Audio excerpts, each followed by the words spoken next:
கர்த்தர் நாம மகிமைப்படுவதாக. ஆவிக்குரிய மறைவான மன்னாவை தொடர்ச்சியாக கேட்கிற உங்கள் ஒவ்வொருவரையும் கர்த்தர் ஆசீர்வதிப்பாராக. இப்பொழுதும் பழைய ஏற்பாட்டையும் புதிய ஏற்பாட்டையும் ஒப்பிட்டு அடையாளப்படுத்தி 1 ராஜாக்கள் 17ஆம் அதிகாரத்தில் இருந்து தொடர்ச்சியாக தியானித்து வருகிறோம். அதன் தொடர்ச்சியாக இந்த பதிவில் 1 ராஜாக்கள் 4ஆம் அதிகாரம் 1 முதல் 7 வசனங்களை மணவாளனாகிய நம்முடைய கர்த்தராகிய இயேசு கிறிஸ்துவின் ரகசிய வருகையை அடையாளப்படுத்தி இந்த பதிவில் பார்ப்போம். ஏற்கனவே வருகையை குறித்து உன்னதப்பட்ட வசனங்களோடு அடையாளப்படுத்தி கர்த்தருடைய வருகையினால் எப்படி இருக்கும் என்றும் கைவிடப்பட்டவர்களின் நிலை எப்படி இருக்கும் என்றும் நாம் பார்த்திருக்கிறோம். அதே போல இந்த பதிவில் 2வது அடையாளமாக சபையின் பிள்ளைகள் எப்பொழுது எடுத்துக்கொள்ளப்படுவார்கள் என்றும் கைவிடப்பட்டவர்களின் நிலைமை எப்படி இருக்கும் என்றும் அவர்கள் எப்படி ஜீவனம் பண்ண வேண்டும் என்பதையும் இந்த பதிவில் நாம் பார்ப்போம். புதிய ஏற்பாட்டு வசனத்தோடு அடையாளப்படுத்தி ஒப்பிட்டு பார்ப்போம். பழைய ஏற்பாட்டில் தீர்க்கதரிசிகளின் புத்திரர்களில் ஒருவன் என்று குறிப்பிடப்பட்டவர் நம்முடைய கர்த்தராகிய இயேசு கிறிஸ்துவை குறிக்கும். புதிய ஏற்பாட்டில் இவர் தீர்க்கதரிசிகளின் வரிசையில் வந்த மிகப்பெரிய தீர்க்கதரிசி. இதை நாம் லூக்கா 7ஆம் அதிகாரம் 16ஆம் வசனத்தில் நாம் வாசிக்கலாம். தீர்க்கதரிசிகளின் மனைவியா இருந்த ஒரு ஸ்திரீ என்று எழுதப்பட்டுள்ளது. இந்த ஸ்திரீ என்பவள் இயேசு கிறிஸ்துவின் சபையை குறிக்கும். எபேசியர் 5:23 கிறிஸ்து சபைக்கு தலையாயிருக்கிறாள், ஸ்திரீக்கு புருஷன் தலையாயிருக்கிறார் என்று வாசிக்கிறோம். அதே போல ஸ்திரீ என்பது சபையை குறிக்கும். அப்பொழுது இயேசு கிறிஸ்துவுக்கு 12 சீஷர்கள் தான் சபையாக இருந்தார்கள். இந்த ஸ்திரீ எலிசா தீர்க்கதரிசியிடம் என் புருஷன் இறந்து போனான் என்று சொல்லுகிறார். புதிய ஏற்பாட்டில் நம்முடைய இரட்சகராகிய இயேசு கிறிஸ்து தன்னுடைய ராஜ்யத்தை ஸ்தாபிக்க 12 சீஷர்களை தெரிந்து கொண்டார். அவர்களுக்கு அப்போஸ்தலர் என்று பெயரிட்டார். தன்னை யார் என்று பேதுரு வெளிப்படுத்தினவுடன் இயேசு தன்னை பிரதான ஆசாரியர்கள், மூப்பர்கள், சதுசேயர்களால் பல பாடுகள் பட்டு கொலை செய்யப்படுவேன் என்றும் 3ஆம் நாள் உயிரோடு எழுந்திருப்பேன் என்றும் சீசரிடம் சொல்லுகிறார். ஆனால் அவர்களுக்கு உணர்வில்லை. ஆனால் அதே போல யோவான் 14ஆம் அதிகாரத்தில் 1 முதல் 3 வசனங்களை நாம் வாசிக்கும் போது என்னிடத்தில் விசுவாசமாயிருங்கள், கர்த்தரிடத்தில் விசுவாசமாயிருங்கள் என்று சொல்லிவிட்டு நான் உங்களுக்கு ஒரு ஸ்தலத்தை ஆயத்தப்படுத்த போகிறேன், ஆயத்தப்படுத்தின பின்பு நான் வந்து நீங்களும் என்னோடு கூட இருக்கும்படி உங்களை அழைத்து செல்லுவேன் என்று சொல்லுகிறார். புதிய ஏற்பாட்டில் இயேசு கிறிஸ்து உயிரோடு எழுந்ததை சீசர்கள் நம்பவில்லை. அதே போல் பழைய ஏற்பாட்டில் அந்த ஸ்திரீ சொல்லுகிறாள் என் புருஷன் இறந்து போனான் என்று. 2வதாக அந்த ஸ்திரீ சொல்லுகிறாள் என் புருஷன் கர்த்தருக்கு பயந்து நடந்தான் என்பதை அறிவீர் என்று சொல்லுகிறார். இதை புதிய ஏற்பாட்டு வசனத்தோடு நாம் பார்ப்போம் என்றால் இயேசு கிறிஸ்து பிதாவுக்கு பிரியமாய் நடந்தார் என்று ஞானஸ்தானம் பெற்று கரையேறின உடனே இவர் என் நேசகுமாரன், இவரில் நான் பிரியமாய் இருக்கிறேன் என்று சாட்சி பெறுகிறார். அதே போல் மறுரூப மலையிலும் இவர் என் நேசகுமாரன், இவருக்கு செவி கொடுங்கள் என்று சொல்லுகிறார். 3வது விசை யோவான் 12ஆம் அதிகாரம் 28ஆம் வசனத்தில் பிதாவே உம்முடைய நாமத்தை மகிமைப்படுத்தும் என்று இயேசு கிறிஸ்து சொன்னபோது மகிமைப்படுத்தினேன், இன்னும் மகிமைப்படுத்துவேன் என்றும் சொல்லுகிறார். இவ்விதமாக எப்படி அந்த ஸ்திரீயினுடைய புருஷன் கர்த்தருக்கு பிரியமாய் நடந்தாரோ அதே போல இயேசு கிறிஸ்து பிதாவுக்கு பிரியமாய் நடந்தார் என்று இந்த 3 வசனத்தை கொண்டு நாம் பார்க்கலாம். பழைய ஏற்பாட்டில் கடன் கொடுத்தவன் இப்பொழுது என் 2 குமாரரையும் அடிமையாக்கி கொள்ள வந்தான் என்று அந்த ஸ்திரீ சொல்லுகிறார். புதிய ஏற்பாட்டில் 2 பிள்ளைகளுக்கு அடையாளமானது இயேசு கிறிஸ்துவின் கற்பனைகள் 2. உன் தேவனாய கர்த்தரிடத்தில் முழு இருதயத்தோடும் முழு ஆத்மாவோடும் முழு மனதோடும் உன் முழு பலத்தோடும் அன்பு கூறுவாயாக என்பது 1ஆம் கற்பனை. இதற்கு ஒப்பனையான 2ஆம் கற்பனை உன்னிடத்தில் நீ அன்பு கூறுவது போல பிறனிடத்திலும் அன்பு கூறுவாயாக என்பது. இதை நாம் மார்க் எழுதின சுவிசேஷம் 12ஆம் அதிகாரம் 30-31 நாம் வாசிக்கலாம்.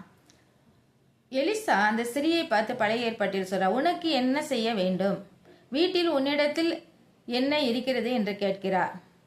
புதிய ஏற்பாட்டில் இயேசு கிறிஸ்து தன் சீஷரிடம் என்ன செய்ய வேண்டும் என்பதை சொல்லிவிட்டு தான் சென்றார். எப்படி என்றால் அப்போஸ்தலர் 1ஆம் அதிகாரம் 4-5 வசனத்தை நாம் பார்க்கும்போது பரிசுத்த ஆவியினால் ஞானஸ்தானம் பெறுவதற்கு நீங்கள் எருசலேமை விட்டு போகாமல் என்னிடத்தில் கேள்விப்பட்ட பிதாவின் வாக்குத்தத்தம் நிறைவேற காத்திருங்கள் என்று கட்டளையிட்டார். இது புதிய ஏற்பாட்டில் சொல்லப்பட்டது. பழைய ஏற்பாட்டில் அந்த ஸ்திரீ சொல்லுகிறார் எலிசாவிடம் ஒரு குடம் எண்ணெயே அல்லாமல் என்னிடத்தில் ஒன்றுமில்லை என்று சொல்லுகிறார். புதிய ஏற்பாட்டில் இயேசு கிறிஸ்து கட்டளையிட்டபடியே சீஷர்கள் ஓரிடத்தில் ஒருமனப்பட்டு ஜெபத்திலும் வேண்டுதலிலும் தரித்திருந்தார்கள் என்று அப்போஸ்தலர் 1:14 நாம் வாசிக்கிறோம். அப்பொழுது பெந்தேகொஸ்தே நாளிலே நாள் வந்தபோது அங்கே கூடியிருந்த எல்லார் மேலும் பரிசுத்த ஆவியானவர் நிரப்பினார் என்று 2ஆம் அதிகாரத்தில் நாம் வாசிக்கிறோம். பழைய ஏற்பாட்டில் ஸ்திரீயிடம் ஒரு குடம் எண்ணெய் இருந்தது போல புதிய ஏற்பாட்டிலும் ஸ்திரீக்கு அடையாளமான சபையிடம் ஒரு குடம் எண்ணெய், அதாவது பரிசுத்த ஆவியானவர் எல்லார் மேலும் ஊற்றப்பட்டார்.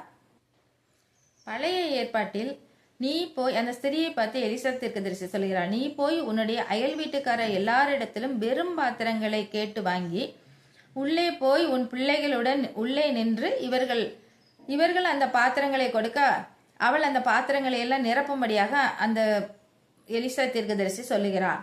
புதிய ஏற்பாட்டில் இயேசு கிறிஸ்து என்ன சொல்லுகிறார் என்றால், அப்போஸ்தலரிடம் நீங்கள் புறப்பட்டு போய் சகல ஜாதிகளையும் சீஷராக்கி வெறும் பாத்திரமான புறஜாதியாரை ஸ்திரீகளிடம், அதாவது சபையில் கொண்டு வந்து சேர்க்கும்போது மாம்சமான யாவர் மேலும் தம் ஆவியை ஊற்றுவேன் என்றவர் எல்லா பாத்திரங்களையும் நிரப்புகிறார்.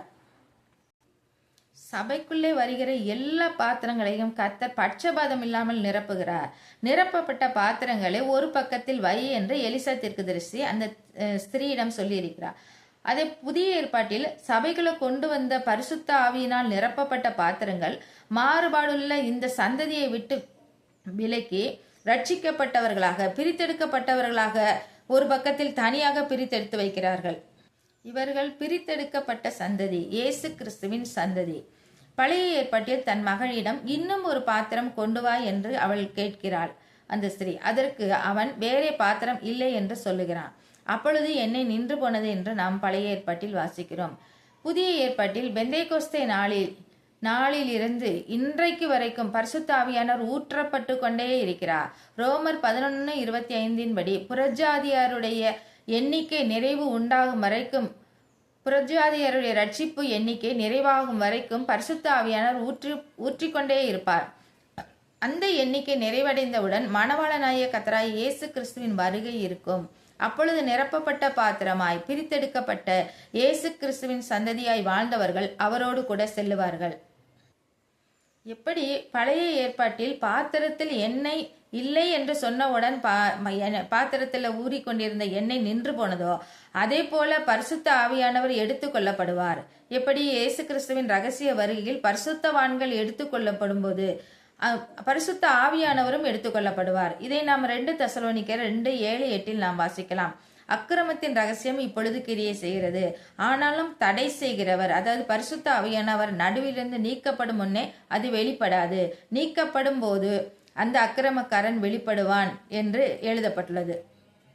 இவை யாவும் கர்த்தருடைய ரகசிய வருகைக்கு முன்னே நடப்பவைகள். இவை இப்பொழுது பழைய ஏற்பாட்டில் 7ஆம் வசனத்தில் அவள் போய் தேவனுடைய மனுஷனுக்கு அதை அறிவித்தாள். நிரம்பப்பட்ட நீ போய் எண்ணெயை விற்று கடனை தீர்த்து மீந்ததை கொண்டு நீயும் உன் பிள்ளைகளும் ஜீவனம் பண்ணுங்கள் என்று சொல்லுகிறார். இது எப்படி புதிய ஏற்பாட்டுக்கு பொருந்தும் என்றால், இயேசு கிறிஸ்துவின் ரகசிய வருகைக்கு பின்பு கைவிடப்பட்டவர்கள் எப்படி பரிசுத்த ஆவியானவரினால் கைவிடப்பட்டவர்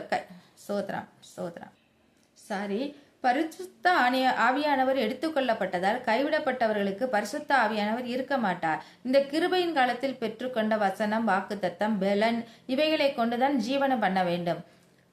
பரிசுத்த ஆவியானவர் இன்றைக்கு நமக்கு இருக்கக்கூடிய ஆவிக்குரிய வசனம், பெலன், ஆறுதல், தேறுதல், வெளிப்பாடுகள் எதுவுமே அந்த கிறிஸ்து காலத்தில் இருக்காது. இப்பொழுது நிரப்பப்பட்ட பாத்திரங்களை எண்ணெயை விற்று ஜீவனம் பண்ணுவது போல இந்த கிருபையின் காலத்தில் கொடுக்கப்பட்ட வாக்குத்தத்த செய்தி, பதிவு செய்யப்பட்ட வெளிப்பாடுகள், ஒளிநாடாக்கள் இவைகளை கொண்டுதான் கைவிடப்பட்டவர்கள் ஜீவனம் பண்ண வேண்டும். சபைக்கு அது மகா உபத்திரமான காலம் அது. அதனால் நாம் இந்த கிருபையை போக்கடிக்காமல், நமக்குள் இருக்கும் பரிசுத்த ஆவியானவரை துக்கப்படுத்தாமல் மணவாளன் வருகைக்கு பிதாவின் சித்தம் செய்து காத்திருப்போம். மணவாளனுடன் செல்ல ஆயத்தமாய் இருப்போம். ஆமேன். மாரநாதா. அல்லேலுயா.